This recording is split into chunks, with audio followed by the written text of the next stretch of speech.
আসসালামু আলাইকুম রহমতুল্লাহি অবরকাতুহু। সম্মানিত দর্শক, অবস্থা দৃষ্টে মনে হচ্ছে যে সরকার খুব দ্রুত একটা নির্বাচন দিয়ে দেবে। বিএনপি এবং অন্যান্য রাজনৈতিক দলগুলোর সঙ্গে যে বার্গেনিং হচ্ছে বা ডক্টর মোহাম্মদ ইউনূস নির্বাচনকে নিয়ে যে টালবাহানা করছেন বলে যে অভিযোগ আসছে এবং তিনি ক্ষমতাকে প্রলম্বিত করার জন্য, দীর্ঘায়িত করার জন্য যে সকল যদি, কিন্তু, দাড়ি, কমা, সেমিলিমিকোলন দিয়ে যে সকল কথাবার্তা বলছেন সেগুলো সম্ভবত বৈশ্বিক পরিস্থিতির কারণে খুব বেশি দিন এগোবে না।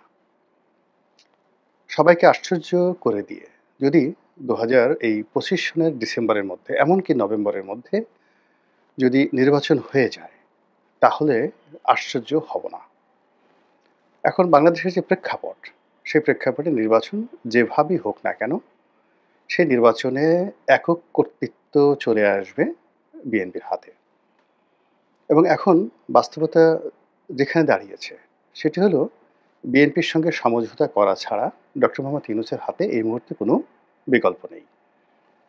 এনসিপি, জামাত প্রাণান্ত চেষ্টা করছে ডক্টর মোহাম্মদ ইউনূসকে সাপোর্ট দেওয়ার জন্য এবং তার আত্মবিশ্বাসকে বাড়িয়ে দেওয়ার জন্য। নির্বাচন যাতে দেরিতে হয়, বিএনপি যেন নির্বাচনে দিনকে দিন সেই নির্বাচনের মাঠে বিএনপি অপাংতেয় হয়ে যায়, এরকম একটা রাজনৈতিক পরিবেশ তৈরি করার চেষ্টা হচ্ছে। কিন্তু দেশি বিদেশি নানা রকম চাপ, ক্যান্টনমেন্টের চাপ, উত্তরপাড়ার চাপ, তারপর ভারতের চাপ, আমেরিকার চাপ সব মিলিয়ে ডক্টর মোহাম্মদ ইউনূসের কাছে মনে হতে পারে যে নির্বাচনটা তড়িঘড়ি করে যদি দিয়ে দেওয়া হয় এবং তারপরে যা হওয়ার তাই হবে। কিন্তু আমি এই নির্বাচনটা দিয়ে একটা সেফ এক্সিট নিয়ে আমি চলে যাব। এবং একই ঘটনা কিন্তু ভারতবর্ষে ঘটেছিল সেই ২য় বিশ্বযুদ্ধের পর। আপনারা জানেন যে অনেক দিন ধরে ভারতীয় কংগ্রেস এবং মুসলিম লীগ তারা স্বাধীনতার জন্য লড়াই করছিল, সংগ্রাম করেছিল। কিন্তু ২য় বিশ্বযুদ্ধের পরে ব্রিটেনের অর্থনীতির অবস্থা এতটা নাজুক হয়ে পড়ে এবং তার যে সকল জায়গা থেকে রেভিনিউ আসতো, মধ্যপ্রাচ্য থেকে, আফ্রিকা থেকে, পুরো রেভিনিউটা তার চলে যায় এবং এই রেভিনিউতে ফ্রান্স ভাগ বসায় এবং এই রেভিনিউতে আমেরিকা ভাগ বসায়। ফলে তারা কোনো অবস্থাতেই ব্রিটেন সেই তাদের যে রাজকোষ, সেই রাজকোষ তারা চালাতে পারছিল না। অবাক করার ব্যাপার হলো যে ২য় বিশ্বযুদ্ধের সময় উইনস্টন চার্চিল ছিলেন প্রধানমন্ত্রী। তো তিনি যে একটা সাধারণ নির্বাচন করবেন, একটা নির্বাচন করতে ব্রিটেনের কত টাকা যায়? তো ব্রিটেনের যে চ্যান্সেলর অফ এক্সচেকার যাকে বলা হয়, অর্থমন্ত্রী, তিনি বললেন যে একটা নির্বাচন চালানোর মতো টাকা আমাদের হাতে নেই। ফলে ব্রিটেনের সমস্ত রাজনৈতিক দলগুলো তারা ঐক্যমত্য হয়ে একটি তত্ত্বাবধায়ক সরকার গঠন করে ২য় বিশ্বযুদ্ধের পর। এবং তারা উইনস্টন চার্চিলকে বলে যে আপনি তত্ত্বাবধায়ক সরকার প্রধান হিসেবে ততদিন পর্যন্ত ক্ষমতায় থাকেন যতদিন পর্যন্ত একটা নির্বাচন করার মতো অর্থ আমাদের ফান্ডে না আসে। তো চিন্তা করুন যে যুদ্ধের পরে ব্রিটেনের অবস্থা কোন পর্যায়ে চলে গিয়েছিল। ওই সময়টাতে তাদের সবচেয়ে বড় কলোনি ছিল ভারত। তো ভারতেও তখন রেভিনিউ তারা পাচ্ছিল না। উল্টো যে সরকারি কর্মকর্তা কর্মচারী তাদের বেতন কেন্দ্রীয় সরকার থেকে দিতে হতো। এমন একটা পর্যায়ে ভারতের অর্থনীতি পৌঁছে গিয়েছিল। ঠিক সেই সময়টাতে ব্রিটেন সিদ্ধান্ত নেয় যে খুব তড়িঘড়ি করে তারা ভারতকে স্বাধীনতা দিয়ে দিবে এবং কংগ্রেস মুসলিম লীগ চায়নি। জোর করে তাদেরকে স্বাধীনতা ভারত দিয়ে দিয়েছে আনএক্সপেক্টেডলি। যে চুক্তি তাদের হয়েছিল ২য় বিশ্বযুদ্ধের সময়, তাতে করে হয়তো ১৯৫২, ৫৩, ৫৫ সনে স্বাধীনতার বিষয়ে আলাপ আলোচনা হতো। কিন্তু সেই স্বাধীনতাটা তারা এত তড়িঘড়ি করে অর্থনৈতিক কারণে, বৈশ্বিক কারণে তারা ভারতবর্ষকে দিয়ে দেয়। বাংলাদেশের অবস্থা এই মুহূর্তে আমি যতটুকু যা জানি, যতটুকু আন্দাজ করতে পারি সেটা হলো ২য় বিশ্বযুদ্ধে ইংল্যান্ডের অভ্যন্তরের অবস্থা যা হয়েছিল এবং ভারতের কেন্দ্রীয় কোষাগারের যে অবস্থা হয়েছিল, ঠিক তার চেয়েও নাজুক অবস্থা এখন বাংলাদেশের। তো কাজেই ডক্টর মোহাম্মদ ইউনূস একটা নির্বাচন দিয়ে তিনি তড়িঘড়ি করে চলে যাবেন। ফলে তার পেছনে যারা মদতদাতা, যারা উৎসাহ যোগাচ্ছেন তাকে দীর্ঘমেয়াদে ৫ বছর ১০ বছর ক্ষমতায় রাখার জন্য, যারা কথাবার্তা বলছেন তারা বুঝতে পারছেন যে এখানে তাদের সমস্যাটা কি। তারা বুঝতে পারছেন না। কিন্তু ডক্টর মোহাম্মদ ইউনূস বুঝতে পারছেন যে তার সমস্যাটা কি।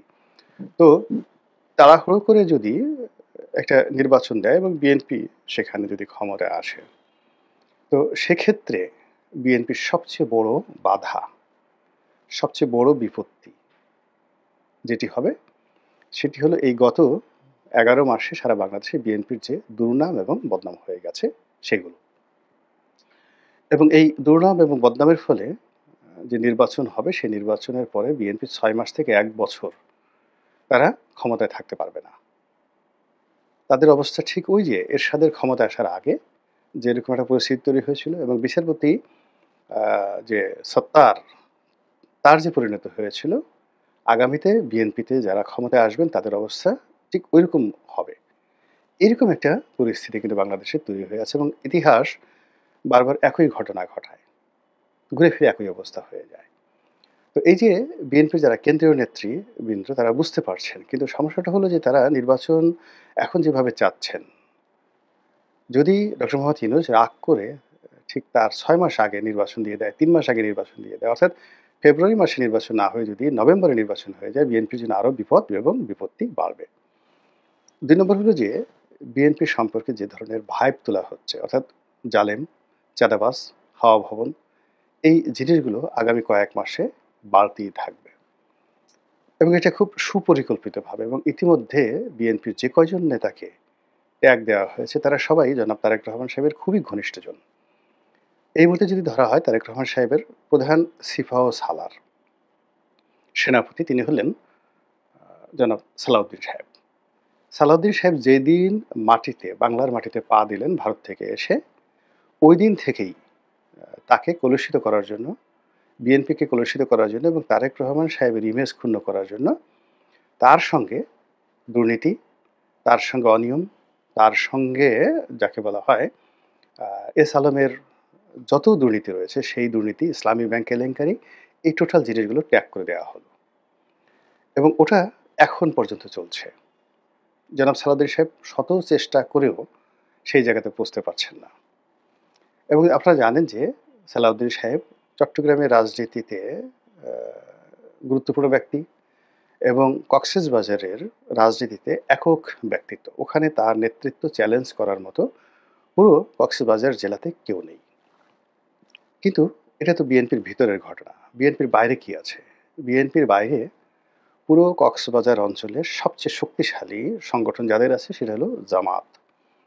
তো জামাতের টেকনাফ, তারপরে উখিয়া, পেকুয়া, মানে সালাউদ্দিন সাহেবের এলাকা। এই এলাকার রাজনৈতিক শক্তি। তার সঙ্গে, সঙ্গে ওখানে যে রোহিঙ্গা সংগঠনগুলো রয়েছে, রোহিঙ্গাদের যতগুলো সংগঠন রয়েছে, সবগুলো সংগঠনের উপর জামাতের একটা প্রভাব রয়েছে। তো কাজেই সেখানে কনফ্লিক্ট অফ ইন্টারেস্ট জামাতের সাথে সালাউদ্দিন সাহেবের। দ্বিতীয়ত হলো যে সালাউদ্দিন সাহেব এই যে তিনি যখন যোগাযোগ প্রতিমন্ত্রী ছিলেন, ওই সময়টিতেই এই যে কক্সবাজারের যে হোটেল অ্যান্ড মোটেল জোন হয়, এখানের প্লট বরাদ্দ দেওয়া এবং এখানে যে ব্যবসা-বাণিজ্য হচ্ছে, এই পুরো জিনিসটির সঙ্গে তিনি জড়িত। এখন তিনি সেখান থেকে কমিশন নেন বা না নেন ডাজ নট ম্যাটার। তিনি এই প্লটগুলো মূলত দিয়েছেন এবং এই জোনটা তৈরি করেছেন। এবং কর্নেল অলির সঙ্গে ওই যে কক্সবাজারের যে মেরিন ড্রাইভটি, এটি তিনি নিয়োগ করেছেন। ফলে ওই অঞ্চলের উন্নয়ন বলেন, ইতিবাচক বলেন, নেতিবাচক বলেন সবই সালাউদ্দিন সাহেবের অধীন।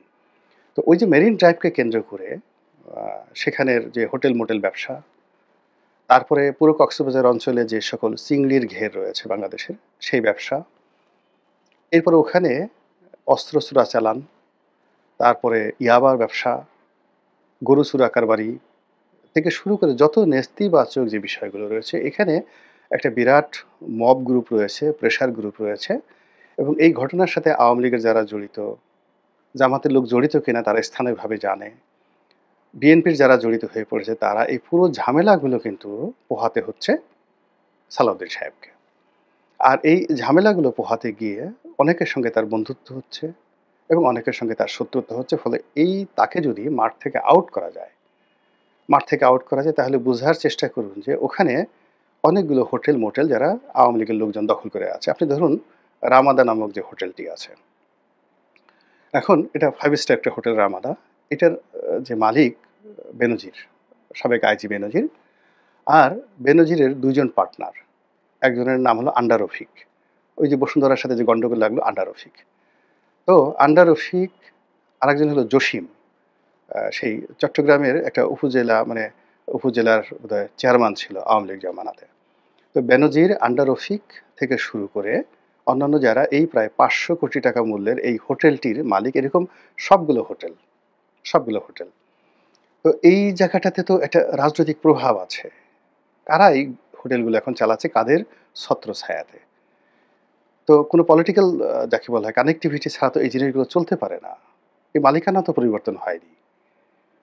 কারা চালাচ্ছে এই জিনিসগুলো? তো এই বিষয়গুলো নিয়ে অনেক কিছু পর্দার আড়ালে ঘটছে এবং সেই দৃশ্যপট থেকে সালাউদ্দিন সাহেবকে কলঙ্কিত করে তাড়িয়ে দেওয়ার জন্য তাকে যে ট্যাগগুলো দেওয়া হয়েছে, রয়ের এজেন্ট, এস আলমের যাকে বলা হয় রক্ষাকর্তা, আরও অনেক কিছু। ফলে কি হলো? সালাউদ্দিন সাহেব আর বিএনপির রাজনীতিতে দাঁড়াতে পারবে না। পুরুষের নারী যে কেলেঙ্কারি, এটা কোনো সমস্যা হয় না। কিন্তু ক্ষমতাধর পুরুষ যারা রাজনৈতিক প্রতিপক্ষ মানে মহাপুরুষ হবেন, তাদের কারো বিরুদ্ধে যদি অর্থনৈতিক কেলেঙ্কারি এসে যায়, সে আর দাঁড়াতে পারে না। কোনো দিন দাঁড়াতে পারে না। ফাইন্যান্সিয়ালি যদি কারাপশনের অভিযোগ চলে আসে, এবং সেইভাবেই তারেক রহমান সাহেবের দক্ষিণহস্ত সালাউদ্দিন সাহেবকে টার্গেট করা হয়েছে। খুব খোলামেলাভাবে কথাগুলো বললাম। দ্বিতীয়, বরকতুল্লাহ ভুলু। একই অবস্থা। ইউনাইটেড বরকতুল্লাহ ভুলু মানে বাংলাদেশের সবচেয়ে বড় গ্রুপ মেঘনা গ্রুপ। তারপরে ৭১ টেলিভিশন। এই ৭১ টেলিভিশন মেঘনা গ্রুপকে রক্ষা করার জন্য এই বরকতুল্লাহ ভুলুকে নিয়োগ দেওয়া হয়েছে এবং তিনি সেই কাজ করছেন। এবং এখানে যে জামাতের লোকজন তাকে ট্যাগ দিচ্ছে নট লাইক দ্যাট। এখানে আপনি গিয়ে দেখুন যে নোয়াখালী রাজনীতিতে মাহবুবউদ্দিন খোকন সাহেব আছেন, জয়নাল আবেদীন ফারুক সাহেব আছেন, তারপরে আশরাফুদ্দিন নিজান সাহেব আছেন। এরা সবাই কুমিল্লা নোয়াখালী রাজনীতিতে খুবই প্রভাবশালী।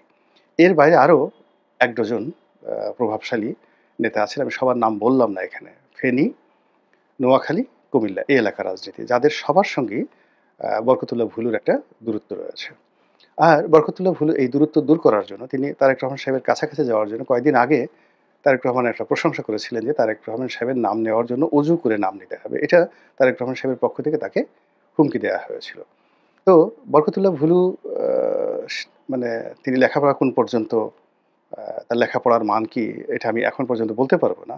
যে what sort of education quality he has, বা তার বংশ কেমন, তার লেখাপড়া কেমন, আত্মীয়স্বজন কেমন, ব্যবসা-বাণিজ্য আদৌ আছে কিনা, টাকা-পয়সা ফিন্যান্সিয়াল মানে ক্রেডিবিলিটি কেমন, পেশা কি? কিন্তু তার প্রতিপক্ষ যারা আছে সবারই কিন্তু একটা সুন্দর পেশা আছে। আ আশরাফুদ্দিন নিজানের বড় ব্যবসা আছে, মাহবুবউদ্দিন খোকনের পেশা আছে। জয়নাল আবেদীন ফারুকের একটা লং আউটস্ট্যান্ডিং পলিটিক্যাল ক্যারিয়ার আছে। তার সঙ্গে, সঙ্গে তার ব্যবসা-বাণিজ্য আছে। আ এর সঙ্গে আরও কয়েকজন ব্যক্তি আছেন। আ তাদেরও সবার। কিন্তু সেই ক্ষেত্রে আ তিনি দলের জন্য খুবই যত ডেডিকেটেড হন না কেন, তাকে ঘায়েল করা তার প্রতিপক্ষদের জন্য খুব সহজ একটা বিষয়, এবং সেই কাজটি দলের ভিতরে এবং বাইরে যেভাবে বলে তাকে পচিয়ে দেওয়া হয়েছে, এখান থেকে তিনি দাঁড়াবেন বলতে গেলে অসম্ভব একটা বিষয়। এরপরে হলো আ রশিদুজ্জামান মিল্লাত, যিনি কোষাধ্যক্ষ। তিনিও তারেক রহমান সাহেবের একেবারে দক্ষিণহস্ত, হাওয়া ভবনের রাইট হ্যান্ড। তো হাওয়া ভবনের রাইট হ্যান্ড হিসেবে তাকেও যদি ব্যাকফুটেজে দেওয়া যায়, তাহলে খুব মানে যাকে বলে তারেক রহমান সাহেবকে যারা ছোট করতেছেন তাদের জন্য আবারও। তো সেই কাজ করার জন্য তার অনেকগুলো আছে, যেমন তার ছেলে বিয়ে করেছে আওয়ামী লীগের যে এমপি মন্ত্রী ওমর ফারুক চৌধুরী, তার মেয়েকে। কাজেই আওয়ামী লীগের সঙ্গে তার একটা সম্পর্ক আগের থেকে ছিল বা থাকতে পারে, এটা অস্বাভাবিক কিছু নয়। ২ নম্বর হলো যে তিনি দীর্ঘদিন ধরে de facto সে মোর্শেদ খান রূপে তিনি মোর্শেদ খানের যত সম্পত্তি ব্যবসা-বাণিজ্য তিনি দেখাশোনা করেছেন। আরব বাংলাদেশ ব্যাংকে মোর্শেদ খানের ছায়া হিসেবে মূলত রশিদুজ্জামান মিল্লাত দেখাশোনা করেছেন। তিনি একসময় বিমান বাহিনীতে কর্মকর্তা ছিলেন। এখন তার যারা সমালোচক, তিনি কি অফিসার ছিলেন না হাবিলদার ছিলেন, এটা নিয়ে সমালোচনা করে। কিন্তু তার চেহারা দেখে মনে হয় তিনি অফিসার ছিলেন। কিন্তু তিনি তারেক রহমান সাহেবের খুবই ঘনিষ্ঠ। তার একটা ছবি সিঙ্গাপুরে। সেই যাকে বলা হয় আওয়ামী লীগের বিতর্কিত ব্যবসায়ী, যার সঙ্গে সজীব ওয়াজেদ জয়ের খুব ভালো সম্পর্ক। এমনকি সজীব ওয়াজেদ জয়ের সঙ্গে সেই যে সামিট গ্রুপ, সেই সামিট গ্রুপের আজিজ খানের মেয়ের বিয়ে সম্পর্ক, এগুলো নিয়ে নানা রকম কথাবার্তা আছে। তো সেই ভদ্রলোকের সঙ্গে অর্থাৎ আজিজ খান সাহেবের সঙ্গে এক টেবিলে বসে কথাবার্তা বলা, আবার সেই অফিসে রশিদুজ্জামান মিল্লাতের ছেলে বসেন, এরকম যে একটা ভাইব তুলে সারা যাকে বলা হয় সোশ্যাল মিডিয়াকে তছনছ করে দেওয়া হয়েছে। ফলে কি হলো, তিনি রশিদুজ্জামান মিল্লাত, আমার সাথে তার খুব ভালো বন্ধুত্ব, ভালো সম্পর্ক। আর তার যে বিআই ওমর ফারুক চৌধুরী, তিনিও তার সঙ্গে আমার খুব ভালো বন্ধুত্ব ছিল। এখন কোথায় আছে আমি জানি না। বাট তিনি যখন এমপি ছিলেন, মন্ত্রী ছিলেন, তো আমরা একই কমিটিতে ছিলাম। আওয়ামী লীগের মধ্যে সবচেয়ে ভালো সম্পর্ক ছিল। তো যে মেয়েটার সঙ্গে অর্থাৎ ওমর ফারুক চৌধুরীর যে মেয়েটার সঙ্গে রশিদুজ্জামান মিল্লাদের ছেলের বিয়ে হয়েছে, আমি সেই মেয়েটাকে খুব ভালো করে চিনি। খুব ছোট ছিল তারা। আমি বাসায় যেতাম, ভাবি খুবই ভালো। তার ২ টো মেয়ে। মানে ফারুক চৌধুরী হিসেবে ২ টো মেয়ে। ফারুক চৌধুরী খুব ভালো বংশীয়, ওখানকার জমিদার বংশের। তো যাই হোক, যার জন্য এই মিল্লাত সাহেবের যে এই যে অবস্থাটা হয়েছে, সেই অবস্থাটা জন্য আমি ব্যক্তিগতভাবে এখন তাকে কোনো উপকার করতে পারছি না। কেননা তার পক্ষে কিছু বলার মতো কোনো তথ্য আমার নাই, প্রয়োজনও নেই, দরকারও নেই। কিন্তু আমি দেখছি যে তারেক রহমান সাহেবের যে একটা হাত, এই হাতটি দুর্বল হয়ে যাচ্ছে, কারাপ্টেড হয়ে যাচ্ছে। অন্যদিকে তারেক রহমান সাহেবের সাথে আগে যারা বন্ধু ছিলেন, যেমন গিয়াসউদ্দিন আল মামুন। তো গিয়াসউদ্দিন আল মামুনের সাথে তার কেমন সম্পর্ক এখন আছে আমরা জানি না।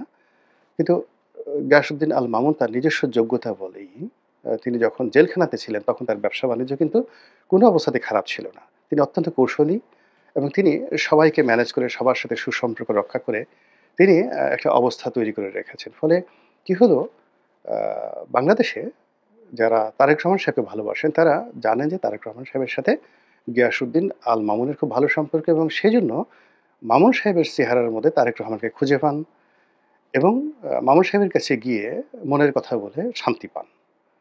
তো এক্ষেত্রে দেখা যাচ্ছে মামুন সাহেব যত কাজই করুন না কেন, তিনি একজন জেনুইন ব্যবসায়ী। ২ নম্বরই তার মধ্যে ব্যবসায় কোনো ২ নম্বরি নাই। হাওয়া ভবন, ঠাওয়া ভবন এগুলো নিয়ে যা কিছু আছে সেটা আলাদা একটা বিষয়। কিন্তু ব্যবসার ক্ষেত্রে আমি যেহেতু জেলখানাতে গিয়াসউদ্দিন আল মামুনের সাথে ছিলাম, একদম 100% প্রফেশনাল। তো এই আমলে এসে দেখা গেল যে তিনি জেল থেকে বের হয়ে আবার তার সেই ব্যবসার হাল ধরেছেন। তার সেই চ্যানেল ওয়ান টেলিভিশন যেটার মালিকানার সঙ্গে তারেক রহমান সাহেবের নাম শোনা যাচ্ছিল, সেটা আবার তিনি চালু করতে যাচ্ছেন। এখন তারেক রহমান তার সঙ্গে আছেন কি নাই, এটা আমরা জানি না। তারপরে তিনি যে সেই ওয়ান কম্পোজিট টেক্সটাইল যেটা সোনালী ব্যাংকের আ প্রজেক্ট ছিল, আ সেটারও বোধহয় লোন-টোন মাফ হয়ে গেছে এবং সেটা আবার চালু করবেন কিনা বা চালু হচ্ছে, এরকম কথাবার্তা শোনা যাচ্ছে। এইগুলো নিয়ে তারেক রহমান সাহেব এবং গিয়াসউদ্দিন আল মামুনের যারা প্রতিপক্ষ, তারা নানা রকম রটনা রটাচ্ছেন। অন্যদিকে বেগম জিয়ার যারা ঘনিষ্ঠজন ছিলেন আ সেই বিভিন্ন সময়টিতে, আমি নাম বললাম না, তারাও কিন্তু এই সমাজে ফিরে এসে তারা তাদের ব্যবসা-বাণিজ্য সবকিছু গুছিয়ে আনার চেষ্টা করছেন এবং তারা সফল। তারা প্রচণ্ড রকম সফল। তো এইরকম যে একটা অবস্থা তৈরি হয়েছে সব মিলিয়ে, সেই অবস্থাতে বিএনপি যদি আগামীতে নির্বাচনে আসে, ক্ষমতায় আসে, তাহলে এই দলটির সুনাম এবং সুখ্যাতি হওয়ার চাইতে যে গত ১১ মাসে যে বদনাম, সেই বদনামগুলোর সঙ্গে অতীতের যে বদনাম অর্থাৎ যেমন হাওয়া ভবন, ১০ ট্রাক অস্ত্র মামলা, ২১শে আগস্টের গ্রেনেড হামলা, এগুলো নিয়ে যখন কথা বলা হয়, বদনাম বলা হয়, তখন আসলে বিএনপি মেজাজ ঠিক রাখতে পারে না। একইভাবে আওয়ামী লীগকে নিয়ে যদি এখন সেই দুর্নীতির কথা বলা হয়, আওয়ামী লীগ শেখ হাসিনা পালিয়ে গেছে। তারপরে অতীতে বঙ্গবন্ধু জমানার যে বাকশাল, ৭৪ এর দুর্ভিক্ষ, বাসন্তীর জাল, শেখ কামালের ব্যাংক ডাকাতি, সত্য মিথ্যা ডাজ নট ম্যাটার। এই কথাগুলো বলার সাথে সাথেই আওয়ামী লীগের মুখ ছোট হয়ে যাবে। ভীষণ রকম ছোট হয়ে যাবে এবং আওয়ামী লীগ এগুলো নিয়ে কথা বলতে পারে না। বার্গেনিং করতে পারবে না। আবার এখন যে সকল নতুন আ যাকে বলা হয় আ বদনাম আসছে, যেমন এই যে শেখ হাসিনা গুলি করার অর্ডার দিয়েছেন। তারপরে শেষে আ বিদেশে টাকা পাচার করেছেন। ইত্যাদি নানা রকম যে ট্যাগ, এই ট্যাগগুলো আওয়ামী লীগ কাটিয়ে উঠতে পারবে না। কিন্তু বিএনপিরও যে ট্যাগগুলো ২০০১ থেকে ২০০৬ পর্যন্ত হয়েছে, সেই ট্যাগগুলোকে বিএনপি ক্ষমতায় আসার আগেই আবার নতুন করে সামনে আনা হয়েছে। এবং সেই ট্যাগের সাথে বিএনপির তারেক রহমান সাহেবের একেবারে ঘনিষ্ঠ যে লোকগুলো রয়েছে, সেই লোকগুলোকে নানা রকম ট্যাগ দিয়ে এমন কিছু তৈরি করা হচ্ছে, যা কিনা বিএনপির ক্ষমতায় যাওয়ার পথে ১ম বাধা, বিএনপির নির্বাচনের মাঠে প্রচার করার ক্ষেত্রে ২য় বাধা এবং সেই বাধাটা এমন পর্যায়ে চলে আসবে নির্বাচন যখন শুরু হবে এনসিপির লোক, জামাতের লোক, চরমোনাইর লোক এই কথাগুলো যখন বলবে, এটার উত্তর দেওয়ার মতো বিএনপির কোনো আ কার্যকর জবাব এখন পর্যন্ত নেই এবং এটা সম্ভব না। এইভাবে বদনামগুলো আ চলে গেছে।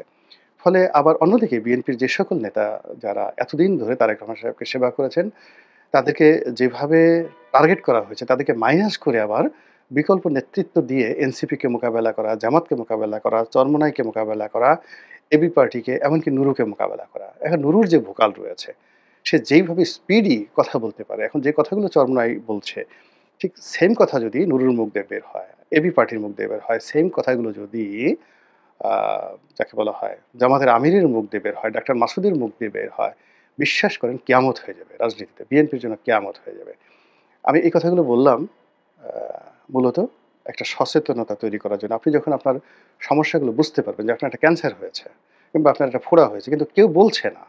বিএনপির যে এই সমস্যাগুলো হয়েছে, এই সমস্যাগুলো বিএনপির পক্ষ থেকে কেউ বলছে না। পত্র-পত্রিকা বলছে না, সামাজিক মাধ্যম বলছে না। আর বিএনপির প্রতিপক্ষ যখন বলছে তখন বিএনপি মনে করছে যে এগুলো প্রচারণা, এগুলো প্রোপাগান্ডা, এগুলো কিছু আসে যায় না। কিন্তু বিএনপির যারা আপনজন তারা কিন্তু কেউ বলছে না। তো সেই দিক থেকে এই কথাগুলো বলা মানে বিএনপির বিবেচনার জন্য, ইভ্যালুয়েশন এর জন্য, মূল্যায়নের জন্য এবং সিদ্ধান্ত গ্রহণের জন্য আল্লাহ আমাদের সবাইকে হেদায়েত দান করুন এবং হেফাজত করুন। আসসালামু আলাইকুম ওয়া রাহমাতুল্লাহি ওয়া বারাকাতুহু।